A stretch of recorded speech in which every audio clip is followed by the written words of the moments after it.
once again, back once again, back once again, back once again, back once again with a beat. Let the bass kick. Wisdom starts with a decision.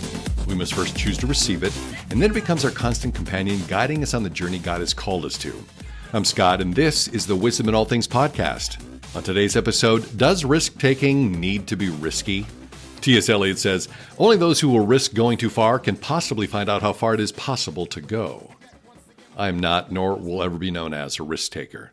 Sure, risk-taking makes for a good story, but while we admire the person that takes risks when it pays off, it's like a bad accident we can't turn away from when it doesn't.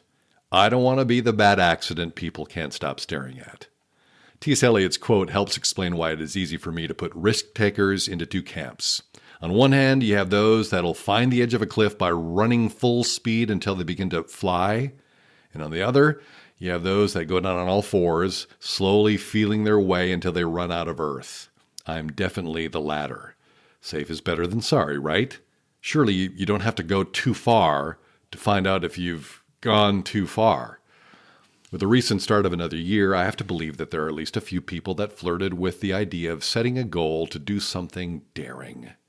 It reminds me of the quote from Eleanor Roosevelt. She says, "Do one thing every day that scares you." Really a scary thing every day for a year? I don't know if that's a goal that a person should set for themselves. Kind of sounds more like you've lost a bet with someone who really doesn't care about you.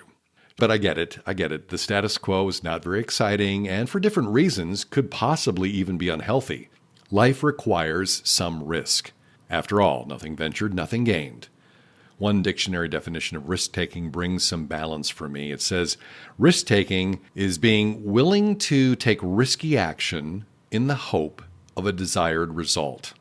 It kind of takes the scary out of Mrs. Roosevelt's quote. Here's something I think I can work with. Risk-taking is a willingness to take a justifiable risk given the preferred outcome. There's a wisdom in that. Even though, given the fact that you're reading this blog about wisdom, you might be asking yourself, isn't the point of pursuing wisdom to avoid risk? Avoid risk? No. Take calculated risks? Yes. I would say that Philippe Petit provides us a healthy view of risk. He's a French high wire artist. He says that death frames the high wire. But I don't see myself as taking risks. I do all the preparations that a non-death seeker would do. To take calculated risks is to take the word of Jesus to heart when he says in Luke 14:28, "For which of you, desiring to build a tower, does not first sit down and count the cost, whether he has enough to complete it?" Jesus doesn't say that if there is any risk, don't do it. Instead, accepting that doing what is right and good involves risk, it doesn't mean that it has to be risky. Especially when you consider the why. Referencing Romans 8:28, John Piper explains that the promises of God that all things will work together for our ultimate, Christ-exalting good is the basis for our risk. For those who love God and are called according to his purpose, we really aren't taking a risk by doing what is right and good in light of what God has promised to accomplish.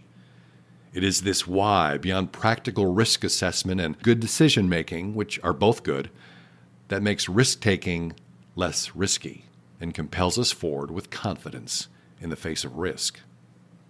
So how do we make risk-taking a little less risky? Well, it's with this why as our basis that we add to that a few other steps that I think we can take to help guide our assessing risk as we seek to remove unnecessary risk and embrace necessary risk. First of all, keep your eyes on the prize. Starting with the why, another significant part of considering risk is the reward. In addition to increasing self-confidence, learning a new skill, or benefiting financially, taking a risk may in fact be life-saving as well as life-giving. Considering risk in this way is important because it keeps us from assuming that we alone should be the beneficiaries.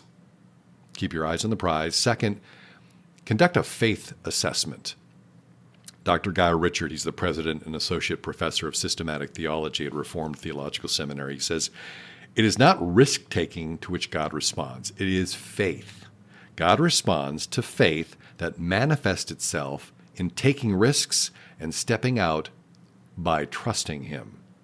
As we evaluate whether or not a risk is worth taking, we should be certain of where we're drawing our reasoning from for taking the risk, as well as the depth of our dependency on God. If we're moving forward without complete trust in God to be our guide and strength, we're unwittingly assuming unnecessary risk.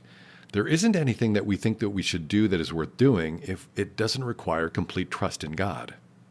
Third, take a baby step. We can sometimes unnecessarily avoid risk by thinking that risk-taking is all or nothing. Instead, consider easing into it. Masterclass.com suggests making incremental movements to relieve you from taking on the whole risk all at once. In addition to the size of the risk, Dr. Malachi Thompson adds that our level of control is also a means of addressing fear. If you don't naturally self-identify as a risk taker, start by taking risks where you have the highest level of control. You're more likely to succeed, increase your ability to assess, plan, and execute on taking risks. Fourth, risk-taking begets better risk-taking. We only get better at something when we make the commitment to improve with each opportunity. Because risk is something that we can't and shouldn't avoid, our continually taking a risk will improve our ability to count the cost and propel us toward the next necessary risk we'll need to take. And lastly, always remember, Mandy Holgate, she's an international coach, speaker, and author, reminds us to start with what we know to be true about ourselves, and I would add what is true about God. In her article on calculated risks, she recommends that we recall the times we've been successful, what we're capable of, and that mistakes are unavoidable.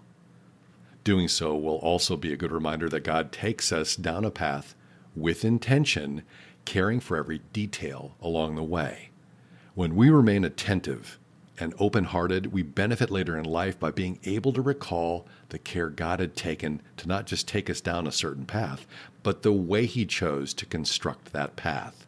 If we don't take unnecessary risk, we won't have a record of God fulfilling His promise to work all things for our good. So remember these steps in making risk-taking less risky.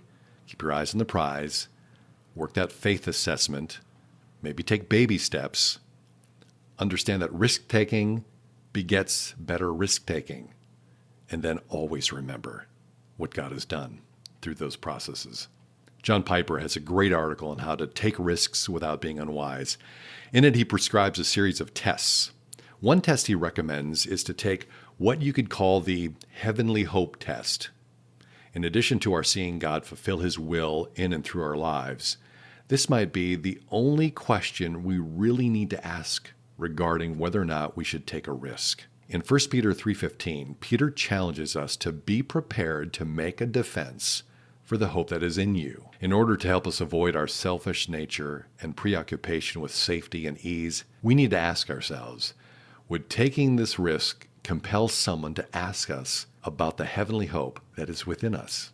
That may be worth risking everything. Thanks for listening to the Wisdom in All Things podcast. You can check out other episodes and get the free download of 5 Steps Toward Wisdom in All Things. It's all available to you when you stop by wisdominallthings.com.